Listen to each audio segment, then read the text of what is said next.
Gina McCarthy has a long history focusing on environmental health, including as the 13th administrator of the United States Environmental Protection Agency under President Obama.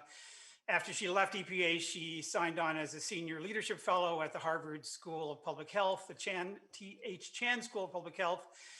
And earlier this year, she was appointed the president and CEO of the Natural Resources Defense Council. So I'm really great pleasure and privilege to welcome to the Verge stage, Gina McCarthy. Hey, Gina. To be here. Thanks, Shauna. Thanks, Joe, for letting me be here. I've been to Verge before. It is the most fun and exciting and energetic place to be. So I'm really excited to be back again. Well, it's great to have you here and great to have you part of that excitement.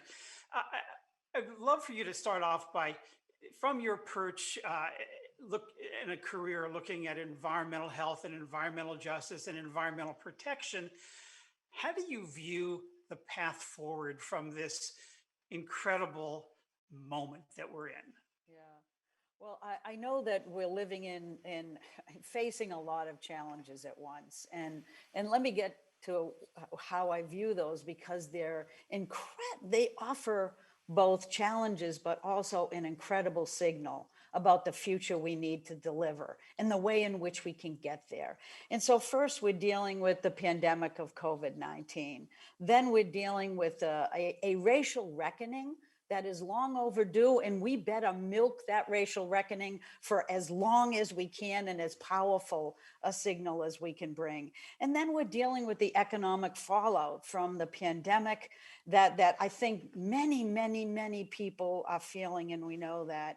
And then lastly, we're dealing with the climate crisis. So you ask me, what do all those things have in common? It's about the system that we chose when we grabbed fossil fuels and we relied on that. And it is time for a change. And what can deliver benefits in each one of these categories? It's clean energy. It's a clean energy future that looks at all of those very issues that the technologies I've been listening to try to address.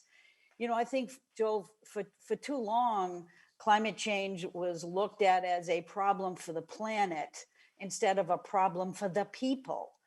The planet doesn't give a damn if we're around, that we do.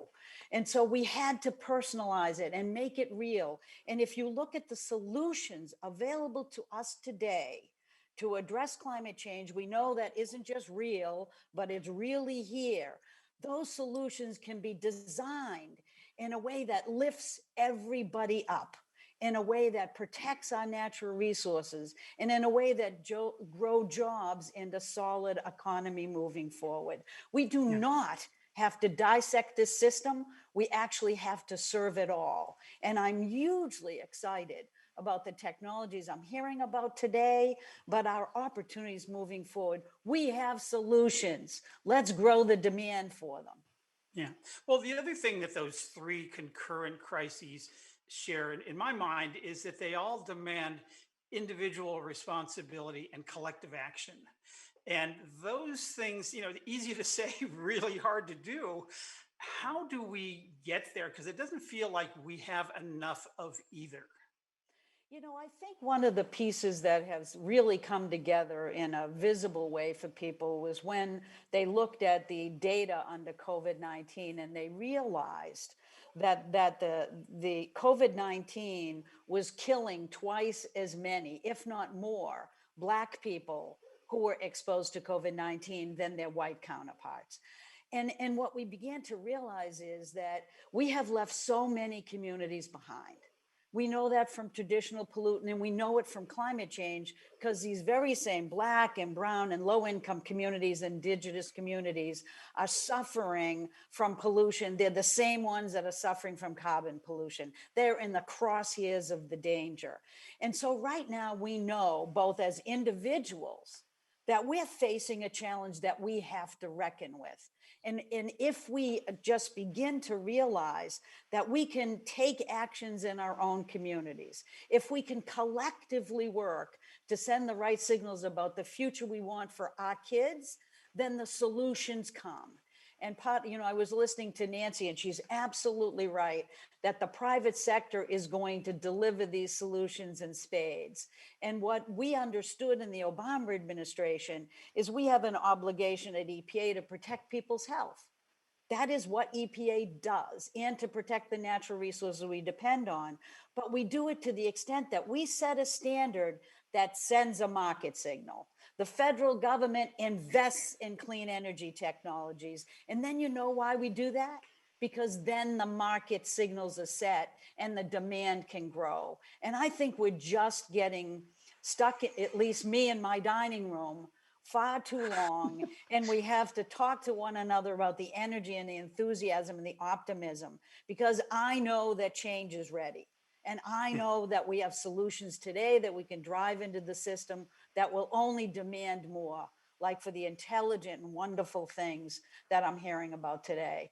So we have to leave this conference energized, excited, motivated, working in our own individual lives and collectively to give our children a chance at a bright future. And yes, we all need to get the hell out of our dining rooms. Absolutely. You talked about the entrepreneurship and the innovation that we've just seen this here today, and how exciting and hopeful all of that is. But what about the larger business community, big business? What's the role that you want them to be playing that they're not necessarily yet doing? Well, I think big businesses' challenges, they have to look at their entire supply chain, and they have to be transparent in how they're actually telling us what they are valuing and what they are missing, and how we can make our consumer choices accordingly. I think big business is beginning to get it, but there's a long way to go. And I think during that process, we can start driving solutions to the table that will give them pause, that will make them realize that we're not talking about sacrifice here. We are actually talking about benefits that we bring to the table. The areas in which NRDC works is we work in areas like energy. Now, I know clean energy is cheaper if the administration in Washington didn't mess up with it. And I know people will make money on it, and so does the utilities these days. Let's support that effort. Let's invest in the grid and everything that we need to connect all these wonderful technologies and businesses together. And we work in transportation. There is no question about the electric vehicles and their performance. If we can work together to get them out in the numbers we need, and we build the infrastructure working together with the private and public sector, it is going to take off, and they are going to win. Same with the hydrogen technologies that are available for heavy duty vehicles and others. These are hugely exciting opportunities. And we're looking at housing. How do we start really investing in the house of the future? And far too long, we have been timid at the local level. So if we can work at the local level, at the state level, it really won't matter who's sitting at the federal level. We're still going to make progress. But my hope is that we'll now have, an opportunity to really drive at every level of government the kind of change we want. And it will open up markets everywhere. Yeah.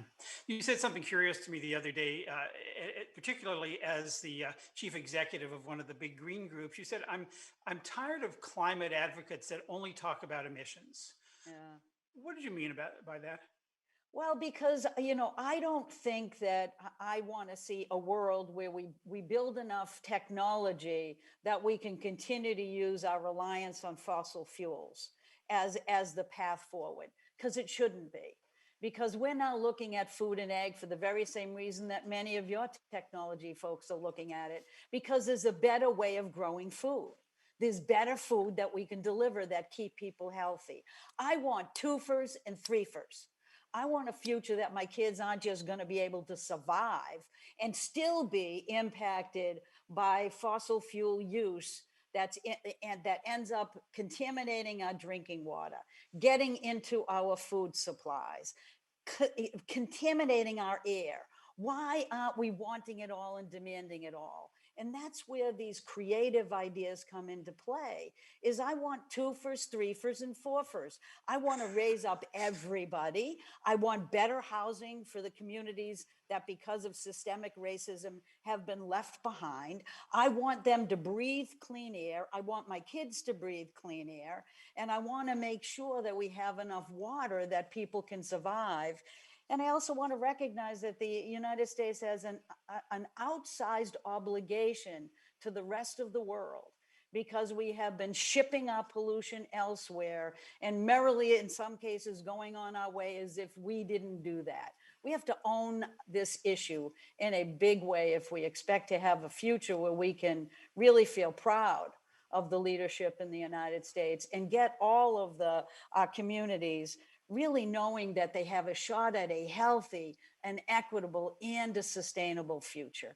There's no reason for us to compromise on any of those goals. If we do, we're missing massive opportunities for the kind of change our kids should be demanding of us now, and many are. Yeah, well, that's so much to talk about, and we've got so little time left. But let me just ask you finally, what's the message of hope? I mean, you've been giving us great hope so far, but what's the message that you want us to take away here that will, as we close the plenary part of this conference, the one thing you want people to remember about what we need to be doing in this moment? I think, well, in this moment, I would like everybody to hug their children. I would like them to listen to them about the future they want. And I'd like you, as parents and grandparents and aunts and uncles and friends and relatives and neighbors, to deliver a future for them that you are going to be proud of. That's your responsibility, and that's what will get us there. And I think we'll do it because we don't care as much about anything else as we care about protecting our families. And we need to take care of our kids, and we need to take care of each other, and that's a great message as we get ready to depart this event. Gina, I wish we had more time. This is great. It's love the spirit, love everything that you're doing. Thank you so much for being a part of this event. Okay. Hope to see you again. And now back to you, Shauna.